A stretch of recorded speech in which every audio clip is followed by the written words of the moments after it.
Hey, thank you for clicking my video. By no means is this a guide.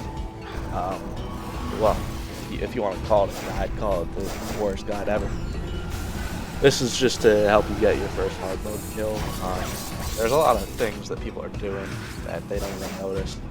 So I'll explain that in the video.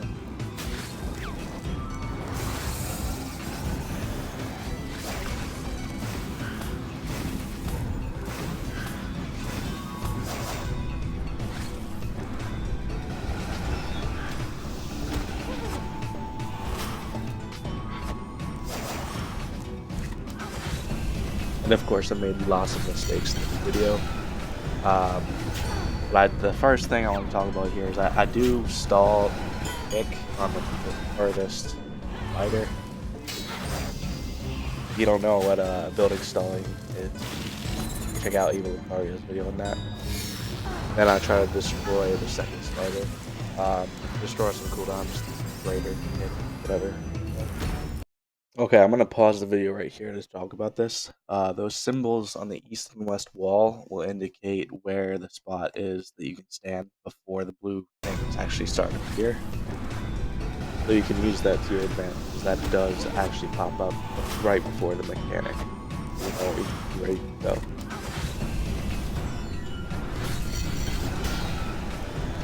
For melee at least, it's pretty important to stay on the side with the spiders where they spawn.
I did not dive in time here.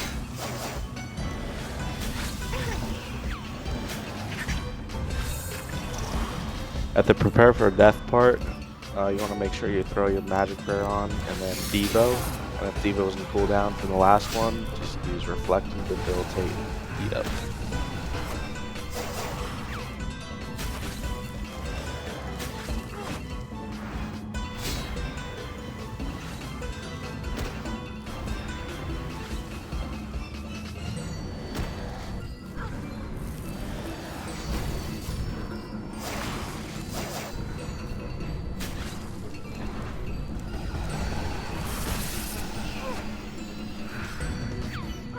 In case somebody doesn't know what the yellow arrows mean by the life points, it's kind of like the phases.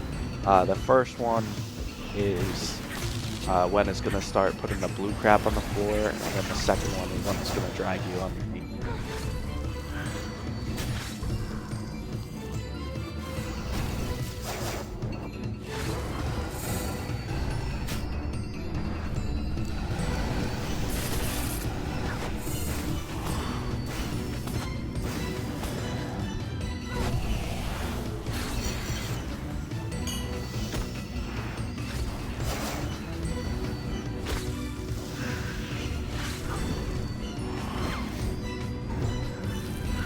It's just rinse and repeat for this entire section, so I'm just going to talk over it. I wasn't doing the best DPS here. It was because I was afraid of Zerk at most parts. I just want to get this video out there in hopes that might help somebody. I've gotten real close to like 6-minute kills when trying to DPS. I was using like Brim and DPS Aura. I'm sure I'll be doing that eventually, and using Ripper Demon. I just got tired of spending like 5 hours on this without a first hard mode kill. I even used the Aegis aura to help learn. It reduced the damage taken by 10%. Oh yeah, make sure you guys are using the powder of protection too. But the main reason this took so long is because I wasn't zarking off it at all and forgetting to reapply the vuln.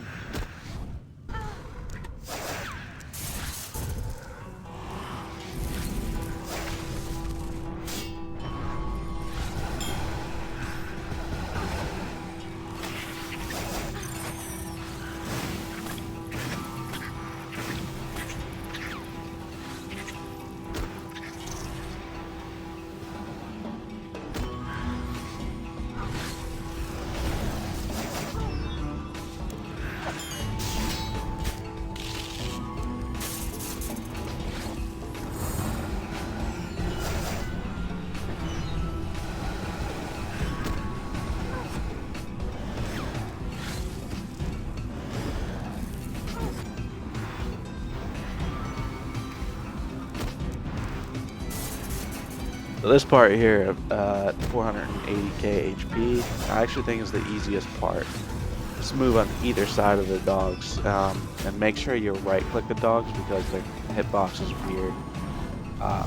It's been so many times where the dog's animation moves around, and I go to attack it and walk into the blue asterisk attack when I'm trying to attack the dog. If you use target cycling, most people do actually, this may not be a problem. I'm not sure, I don't use it. This is just one of 2 DPS checks in the boss fight, as it will just repeat heal if you don't kill him fast enough.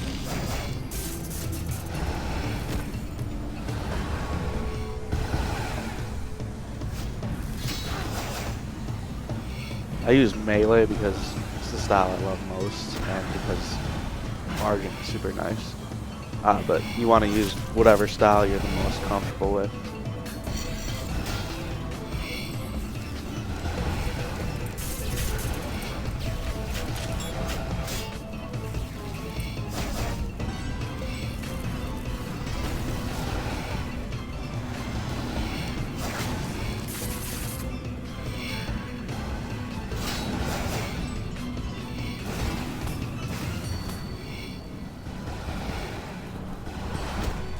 After you kill the last dog thing, you can barge back on the boss for a little bit of damage.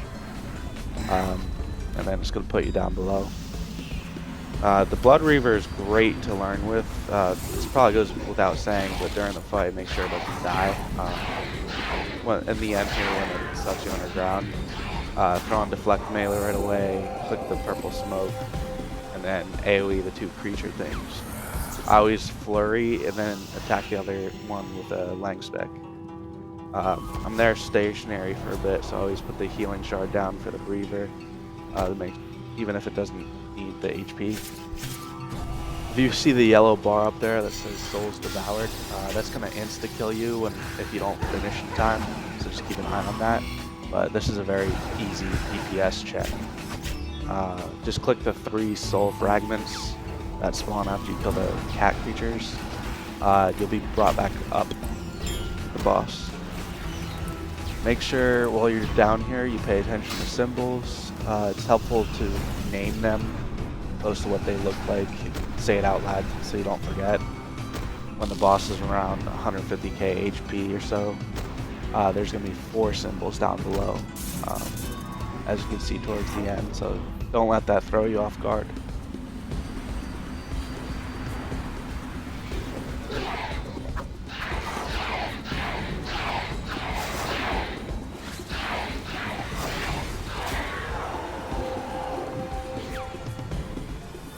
When you go back up, go on the symbol that you can see down below, just like you did in normal mode.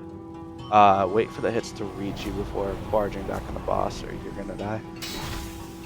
After it says enough here, it's gonna do the blue wave thing. The easiest way to handle this is going underneath the boss. You can use a channeled ability below the boss, just make sure your timing is right. I decided to play it safe here because it moves your character when the channeling ends. Yeah, you only have little time on the top here, so you want to DPS hard at this point to be able to fight.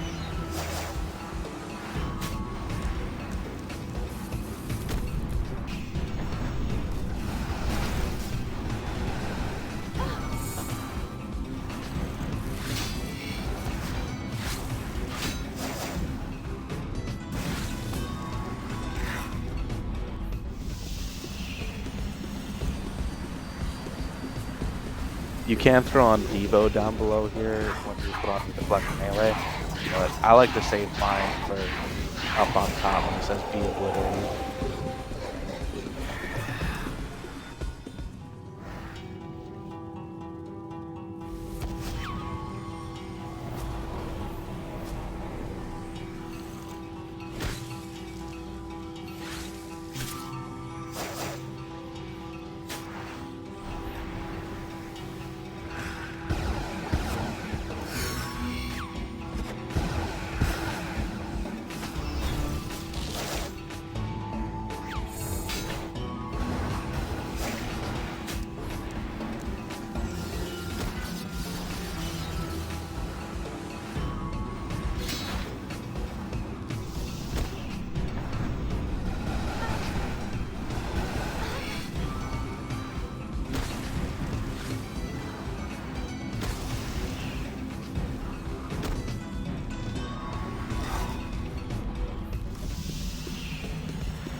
The symbols I made here and called it out loud so I know when I would go up was arrow or rainbow, bug, tornado or pyramid, and sun.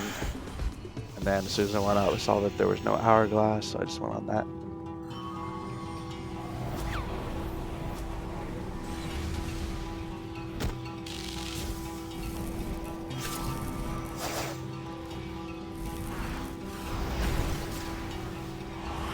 I don't think the safe spot underneath the boss is a bug. I mean, it's similar to the end of the ambassador fight. When going underneath, the ambassador blocks the healing from all directions. I mean, that's been around so long, they didn't try to fix it. But that's about it. Good luck in your kills.